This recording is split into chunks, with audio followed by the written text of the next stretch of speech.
বিশ্বনবী বললেন লাউ কাতাআতা জিলদাক, গায়ের চামড়াগুলো কেটে কেটে রোদে শুকিয়ে যদি মায়ের পায়ের দুইটা জুতাও বানিয়ে দাও, ছোটবেলা যে দুধ খেয়েছো সেটার এক ঢোক দুধের শোধ আদায় হবে না। এজন্য মা যে কি কষ্ট করে। এখানে বেশিরভাগই আমরা নর্মাল প্রসেসে পৃথিবীতে এসেছি, তাই না?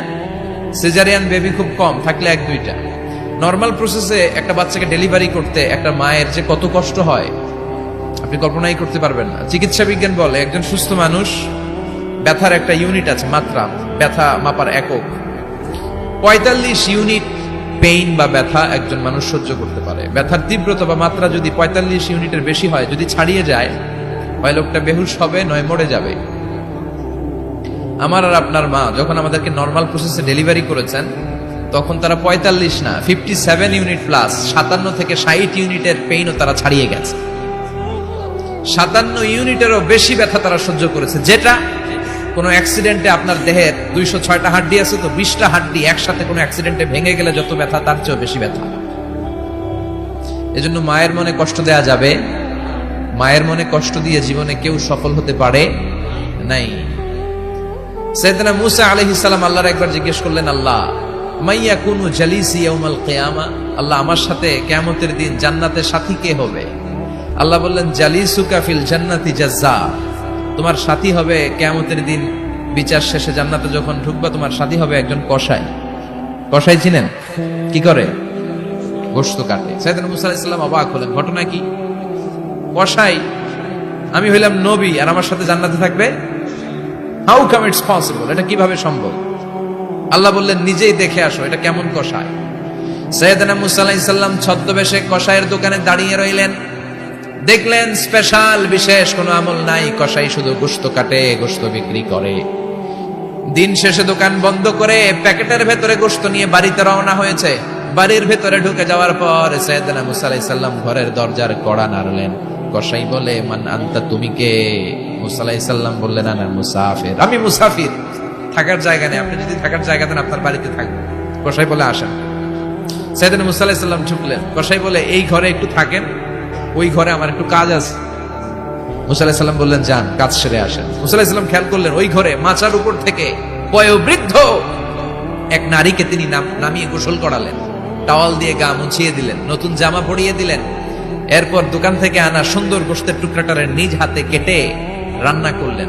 তারপর রুটি বানালেন, আর গোশত আর রুটি হাতে নিয়ে ওই মহিলার মুখে তুলে দিচ্ছেন। মহিলা খাচ্ছে, খায় আর বিড়বিড় করে কি যেন দোয়া পড়ে। সুবহানাল্লাহ পড়বেন না? ওই মহিলাকে খাওয়ানোর পরে কসাই সাইয়েদনা মূসা আলাইহিস সালামকে মেহমান হিসেবে খাবার নিয়ে আসলেন। বললেন, ও পথিক, খাবার খান, সকালবেলা আপনিও চলে যাবেন, আমিও যাব আমার দোকানে, খেয়ে আপনি ঘুমিয়ে পড়েন।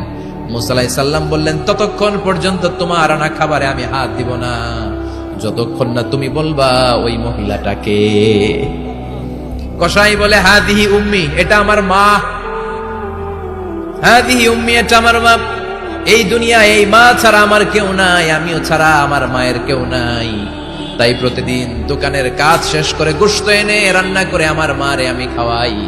হাদিহি উম্মি, এটা আমার জনম দুঃখিনী মা। সাইয়েদনা মূসা আলাইহিস সালাম, বুঝলাম তোমার মা, কিন্তু তুমি যখন রুটি তোমার মায়ের মুখের ভেতরে তুলে দিচ্ছিলে, তোমার মা বিড়বিড় করে কি যেন পড়লো, কি পড়ে তোমার মা? কসাই বলে, আমার মায়ের একটা পাগলা দোয়া আছে। কি দোয়া? আমি জানি কশিন কালো এই দোয়া কবুল হবে না।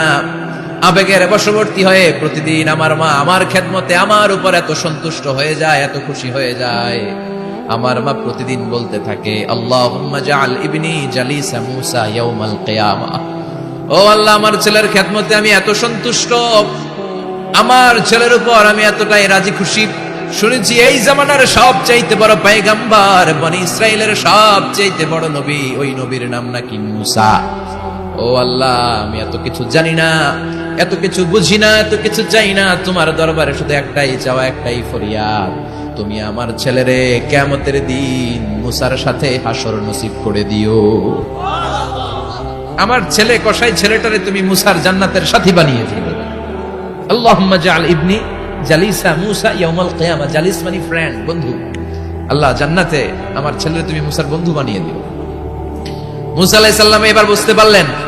তিনি বললেন, ঘটনা তো এই জায়গায় এতক্ষণে বুঝতে পেরেছি, কেন আমার সাথে মুফাসসির যাবে না, হাফেজে কোরআন যাবে না, শহীদরা যাবে না, ওলিরা যাবে না, নবীরা যাবে না, আমার সাথে জান্নাতে যাবে কসাই। এটা মায়ের দোয়া। কার দোয়া? মায়ের দোয়ার দরকার আছে না নাই? অনেক পাওয়ারফুল মায়ের দোয়াটা। বুলেট মারলে বুলেট মিস হয়, মায়ের দোয়া মিস হয়? ড্রোন হামলা করলে ড্রোন হামলা মিস হয়ে যেতে পারে, কিন্তু মায়ের দোয়া কোশ্চিনকালে মিস হয় না। চিল্লায় বলেন ঠিক কি না? মায়ের দোয়াটাও কবুল, বদদোয়াও কবুল। ভয়ঙ্কর কিন্তু। মা দোয়া করলে কবুল হয়, কিন্তু বদদোয়া করলে কবুল হয় না। এরকম হলে it was not a big deal, এটা বড় সমস্যা ছিল না। কিন্তু দোয়া করলেও যেমনি কবুল, বদদোয়াটাও কবুল। এজন্য খবর আছে না নাই? এজন্য মায়ের কাছ থেকে সবসময় দোয়া নিতে হবে। দোয়া নিতে রাজি আছেন? আমাদের সমাজে এরকম অনেক ধরনের কুসংস্কার। 2 কলা খেলে 2 বাচ্চা হয়, তাই না? আসলে কি কথাটা ঠিক? বাচ্চা একটা হবে না 2টা হবে, ছেলে হবে না মেয়ে হবে, এটা কে দেয়? আবার অনেকের মাথার চুলের মধ্যে 2টা গিট থাকে, আছে না নাই? 2 গিট থাকলে কয় তোর 2 বিয়া, 3 গিট থাকলে 3 বিয়া, গিট নাই কয় তোর বিয়া নাই, আছে না নাই? এগুলো মুসলমান বিশ্বাস করতে পারে? মুসলমান বিশ্বাস করে একজনকে, তিনি কে? তো এই 3 ফল এটা খেলে মানুষ পাগল হয়ে যায় না, এটা স্বাস্থ্যকর একটা খাবার। বাংলাদেশের 3 আর আরব দেশের 3 এর পার্থক্য আছে। আরব দেশের 3 খুব সুস্বাদু। তো এই 3 এর নামে আল্লাহ একটা সূরা দিলেন। সূরার নাম হচ্ছে সূরাতুত তিন। সূরার নাম এরকম অনেক নামে আল্লাহ সূরা দিয়েছেন। খেয়াল করে দেখবেন, মানুষের নামে সূরা দিয়েছেন, সূরাতুল ইনসান, সূরাতুন নাস। আবার ইন্ডিভিজুয়াল 6 জন পুরুষ মানুষের নামে সূরা দিয়েছেন, 6 জন নবীর নামে, 1 জন ওলির নামে। সূরা হুদ, সূরা ইউসুফ, সূরা ইউনুস, সূরা মুহাম্মদ, সূরা ইব্রাহিম, সূরা নূহ, আছে না নাই? আবার সূরা লোকমান, আছে না নাই? মানুষের নামে সূরা, তাই না? তো 7 জন পুরুষের নামে সূরা, আর মাত্র 1 জন নারীর নামে আল্লাহ সূরা দিলেন। বলেন তো এই সূরাটার নাম কি? মারিয়াম। তো রেশিওটা কম হয়ে গেছে না? পুরুষ 7 জন, নারী 1 জন। নারীরা যাতে রাগ না করে, নারীদেরকে বুঝ দেওয়ার জন্য আল্লাহ সব নারীদের নামে আলাদা একটা সূরা দিলেন। সূরার নাম, তার মানে আল্লাহ নারীকে খুশি রাখতে চায়, বিশ্বনবীও নারীদেরকে খুশি রাখতে চায়। আমরা অনেকে বলে, হুজুর আপনি নারীদের পক্ষে কথা বলেন বেশি। আমি সবার পক্ষেই বলি, যার যেটা অধিকার তাকে সেটা দিতে হবে, ঠিক কিনা? নারীরা সম্মানিতা, তাদেরকে সম্মান দিতে হবে। বিশ্বনবী তাদেরকে সম্মান দিতেন। মা আয়েশাকে বিশ্বনবী সবসময় আগে সালাম দিতেন। সুবহানাল্লাহ পড়েন। খাদিজা রাদিয়াল্লাহু তাআলা আনহাকে আল্লাহ তাআলা আরশের উপর থেকে সালাম পাঠিয়েছেন। এজন্য নারীদেরকে সালাম দিবেন বেশি বেশি। ঘরে সুখ শান্তি নাই, অনেকে বলে ঘরটা নাকি জাহান্নামের টুকরা, কারণ সালাম নাই। সালাম মানে শান্তি। সালাম মানে কি? সালাম সালাম হাজার সালাম সকল শহীদ স্মরণে, আমার হৃদয় রেখে যেতে চাই তাদের স্মৃতির চরণে। পড়েন আমিন। সালাম মানে, চিল্লায় বলেন। জান্নাতীরা যখন জান্নাতে ঢুকবে, ফেরেশতারা জান্নাতীদেরকে কি বলবে? সালাম, শান্তি। Enter the paradise with peace and security. শান্তি এবং নিরাপত্তার সাথে জান্নাতে ঢুকে যান। এজন্য ঘরটারে শান্তিময় বানাতে চাইলে সালাম দিতে হবে। কি দিতে হবে? আজ থেকে স্ত্রীকে সালাম দিবেন তো ইনশাআল্লাহ। পড়েন। আমার মাইকের আওয়াজ যদি বোনদের কানে যায়, মাদের কানে যায়, আপনাদেরও বলি, আপনারাও আগে আগে সালাম দিবেন। এই দৃশ্য বাচ্চারা দেখলে বাচ্চারাও সালাম শিখবে, ঠিক কিনা? মা খাদিজার ব্যাপারে আল্লাহ বলেছেন, জিব্রাইল তুমি যে খাদিজারে আমার পক্ষ থেকে সালাম দিয়ে দাও, আর খাদিজারে বলে দাও জান্নাতে খাদিজার জন্য এমন ঘর আমি প্রিপেয়ার করে রেখেছি যেই ঘরের ভিতরে কোনো নয়েজ নাই, কোনো আওয়াজ নাই, কোনো ডিস্টার্ব নাই, আছে শান্তি। সুবহানাল্লাহ। কারণ বিশ্বনবীর জন্য খাদিজা নিজের ঘরটার এরকম নয়েজহীন, কোলাহল মুক্ত, শান্তিময় করে রেখেছিলেন। বিশ্বনবী কোলাহলপূর্ণ দাওয়াতি কাজ শেষ করে যখন ঘরে যেতেন, কলিজাটা ঠান্ডা হয়ে যেত।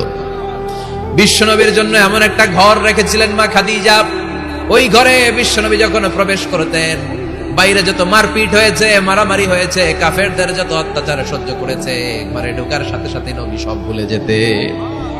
এত মায়া, শান্তি, প্রশান্তির ঘর খাদিজা বানিয়েছিল। এজন্য আল্লাহ বলেছে, জিব্রাইল খাদিজারে বলো, খাদিজার জন্য এমন জান্নাত আমি রেখেছি যে জান্নাতে কোনো সাউন্ড নাই, আওয়াজ নাই, ডিস্টার্ব নাই, কোলাহল নাই, কোনো নয়েজ নাই। চিল্লায় পড়েন আল্লাহু আকবার।